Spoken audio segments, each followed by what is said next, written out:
this thing when very few people knew that modern-day slavery even existed. In 2010, it was still lesser known.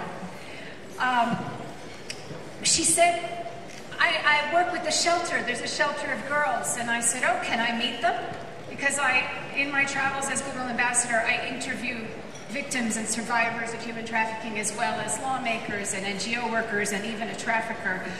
And she set it up, and we drove there, and it was very secretive, and getting there was difficult, and we had to change cars and get rid of our bodyguards. And when we got there, it was like a fortress, but beautiful on the inside. And there was a group of girls waiting for us when we came in, a group of tall girls and little tiny girls. And somehow my mind, as I said today in the forum, did not compute that the little ones might be victims.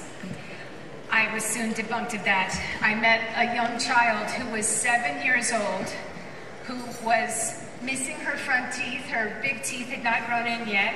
She was showing me her math homework, her addition and subtraction, and I learned that she had been in a brothel in Cancun from age 4 to 7, doing things that she could only describe as incorrectos. This little girl, I looked into her eyes, and I saw my own daughter, who was very close in age to her, and I was absolutely blown back.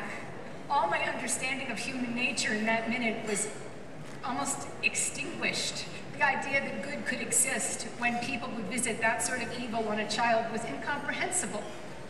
Then I interviewed some of Rosie's older girls, and one of them was a young woman who wore a very low-slung cap on her head, and she had a mask of tightness on her face, anger, suppressed, no emotion, very tough.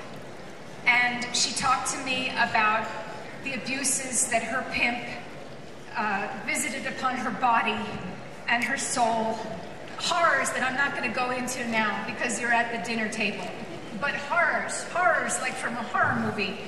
And then she told me a particular terrible tale of how, for insubordination one day, he took a hot iron to her and then also took it to her baby's face. A baby. A hot iron to a baby. And only at that moment, a little tear rolled down her face. And listening to her and watching her, I thought, there are some scars that cannot heal, and some wounds that are too deep. I don't think this person will ever be able to get over what is happening. Well, cut to 5 years later, in Vatican City, my second invitation to participate in a Vatican event on human trafficking, for which I am incredibly grateful. I am so grateful to this Pope. I'm so grateful to Monsignor Sanchez Orondo. I'm so grateful to Gabriela for everything that they are doing to fight modern-day slavery. But I'm walking the night before the event, which was the interfaith declaration headed by the Pope of all these great world faith leaders declaring their opposition to slavery as a crime against humanity and against the golden rule in all religions. And it was an historic event for this reason. But I'm in the street, and all of a sudden I see Rosie, and she's like, "Oh, Nina, how are you?" You know, Rosie's so big and loud and happy. And I say, "Hi," and she says, "You remember Carla?" And next to her is this beautiful, beaming girl in this white coat, smiling. And it is the same girl who I thought would never recover from what happened to her. And she was there to read the Interfaith Declaration to the entire world on CNN in Spanish, for the entire world as a survivor leader. And, you know, for those of us who are Christian, this is a resurrection story. This is new life. For others of us, it is the story of the phoenix, someone rising from the flames and the ashes of a horrendous path to be even more beautiful and wondrous than ever. But this girl is a miracle, and it is thanks to Rosie, but it is also thanks to her own courage and amazing, amazing, stalwart heart. She is funny. She is beaming. She is backstage and she smiles all the time now. She's infectious. She's someone you want to be around. She has also testified before the Mexican Congress. She was featured in a CNN documentary on Tenancingo, the city of pimps. She had so much bravery to do that because she was risking her life by going on camera that way. She testified before the Mexican Senate, and she lectures before groups everywhere, and she's an inspiration to survivors and victims of human trafficking everywhere. If she could do it, they can do it.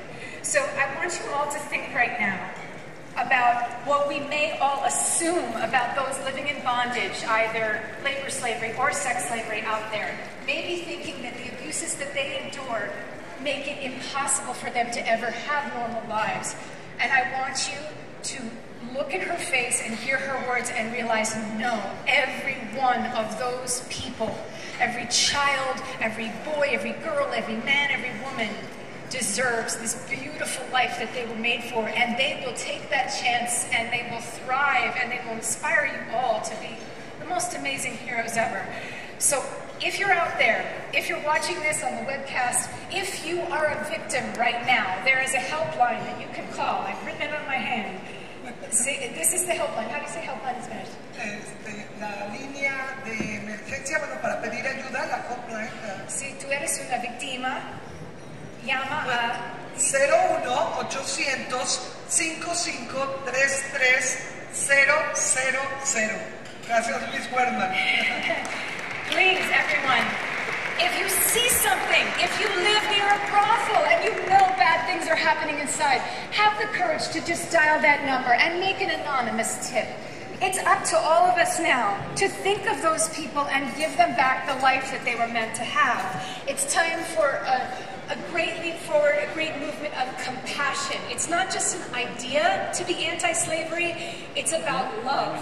We have to love all of these people who are trapped now and need to come forward and grow and do amazing things. Also, if you don't know what human trafficking is, if you think that your school or your church or your organization needs to learn about it, Rosie and the survivors and her staff can come, and only whatever cost it is for them to get there, they won't charge you anything else. They will come and they will train you on what human trafficking is, what it looks like, and what you can do to prevent it and stop it. But now, without further ado, I want to introduce you to my personal hero and the example that makes me feel like I must never stop what I'm doing, and I hope all of you never do. Here is the wonderful Carla Jacinta.